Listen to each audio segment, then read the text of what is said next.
Hi, this is Dr. Gregory Sadler. I'm a professor of philosophy and the president and founder of an educational consulting company called Reason.io, where we put philosophy into practice. I've studied and taught philosophy for over 20 years, and I find that many people run into difficulties reading classic philosophical texts. Sometimes it's the way things are said or how the text is structured. But the concepts themselves are not always that complicated, and that's where I come in. To help students and lifelong learners, I've been producing longer lecture videos and posting them to YouTube. Many viewers say they find them useful. What you're currently watching is part of a new series of shorter videos, each of them focused on one core concept from an important philosophical text. I hope you find it useful as well. In Republic Book 2, Glaucon continues his argument against Socrates' position on justice, that justice is something good to have for its own sake, what we call an intrinsic good as opposed to an instrumental good. And he's actually playing devil's advocate here. Glaucon himself doesn't buy this position, but he's saying, look, a lot of people say this sort of thing, and I want to get your response to this, Socrates, because if I'm going to get a good response from anyone, it's probably going to be from you. So he says, look, I'm going to tell you what I think, or what other people think, the origin and the nature of justice is. And they're going to, in essence, say that justice is something like an arrangement that we come to. It's not something valuable for its own sake. It's only valuable because it keeps a certain kind of order or predictability or safety, security, something like that. And this is one of the early expressions of a type of moral theory that we call contractarianism, or sometimes it's framed in terms of social contract theory. You find a lot of other people in the ancient world expressing similar sentiments. So Plato is really grappling with something, which he doesn't, by the way, he doesn't accept. He doesn't think this is really the case. But is a prevalent view, something that is an important contender to take into account. So how does this begin? Well, Glaucon says, by nature, they say, to commit injustice is a good, and to suffer it is an evil. So when you have injustice taking place, well, what do we mean by injustice? Well, we mean things like lying, right? If you lie to somebody, you're getting over on them. You're getting out of something that you ought to do, not taking responsibility for something. You might be manipulating them. There's a lot of different possibilities there. But the basic idea is you're not doing the right thing, and you're doing something that gives you an undue advantage over them. Stealing would be another example of injustice, right? If you steal, you're keeping your stuff, and you're taking somebody else's stuff. Killing somebody would be a matter of injustice, provided there's no reason for you to do it. It's not self-defense. You're not executing a criminal or something like that, but you're just killing somebody.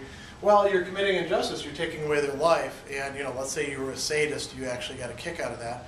You would be getting some benefit to yourself, namely the pleasure in which you feel out of it. Humiliating somebody else, committing what the Greeks called hubris, wanton insult.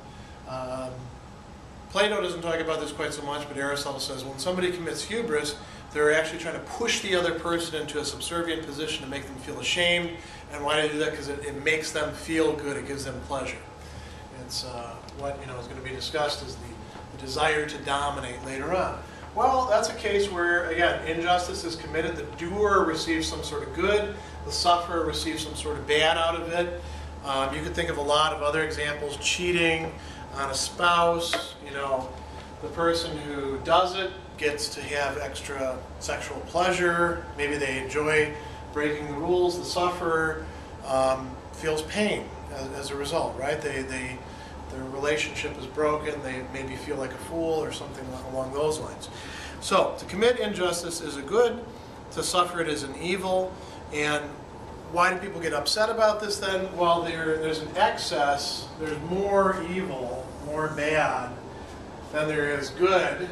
So if you have a situation in which you might say everybody's got an equal chance to either commit wrong or to suffer wrong, they're going to look more at the bad side of it that could accrue to them if they happen to suffer wrong. It's almost a lot like rational choice theory, where you're saying, you know, all of the things being equal, I don't know where I'm going to end up on I'm going to be on the short end of the stick or the good end of the stick. If I wind up on the, you know, the good end of the stick, that works out well for me, but it could work out much worse for me if I wind up on the bad end.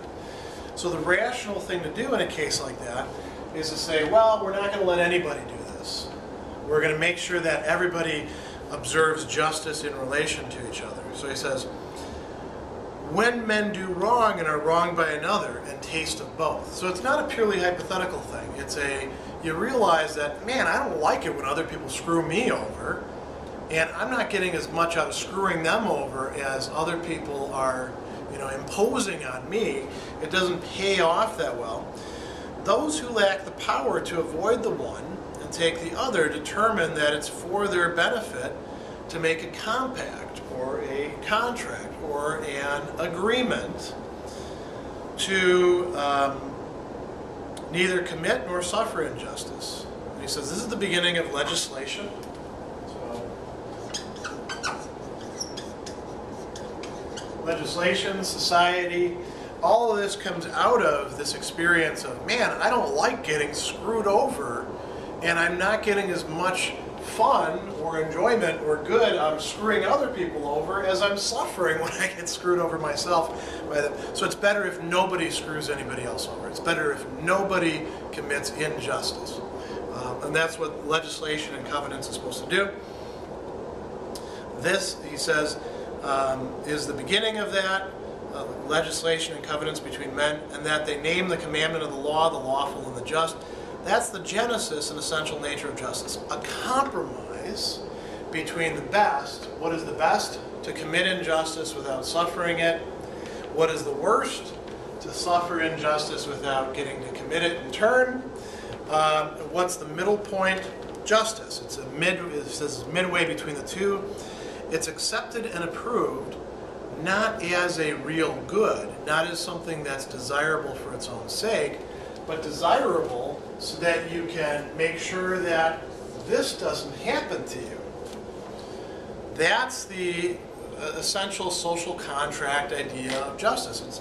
It's you know, human beings by nature are likely to try to get over on each other, to you know, tilt the scales, to make things work out better for themselves at the expense of somebody else.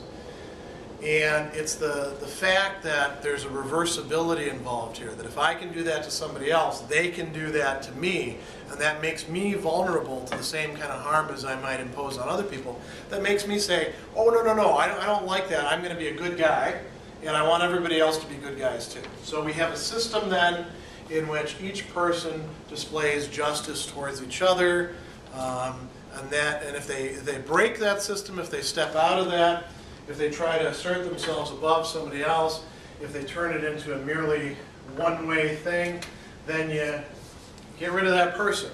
You apply the justice system to them. You find them guilty of a breach of some sort, and you say, okay, you don't get to stay in our society. Maybe you kill them, you exile them, you do something like that to them. So he says, justice is not a real good, but a thing honored in the lack of vigor to do injustice.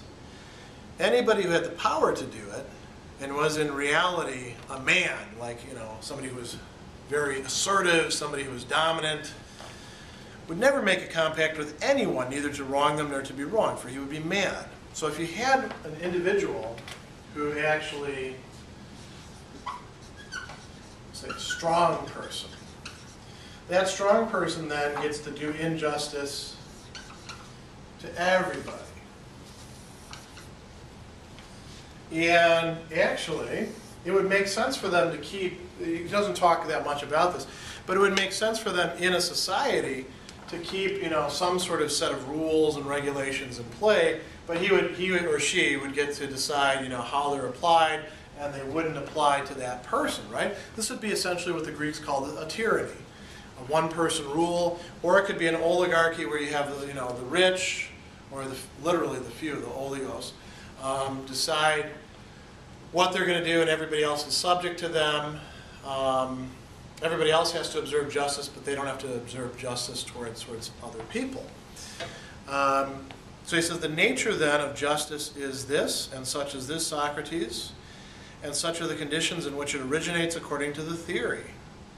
So the idea is that the reason why we have systems of justice is only that we want to keep other people, including these potentially powerful individuals who would, abuse us and use the rules just to consolidate their own power and maybe, work them to their own advantage.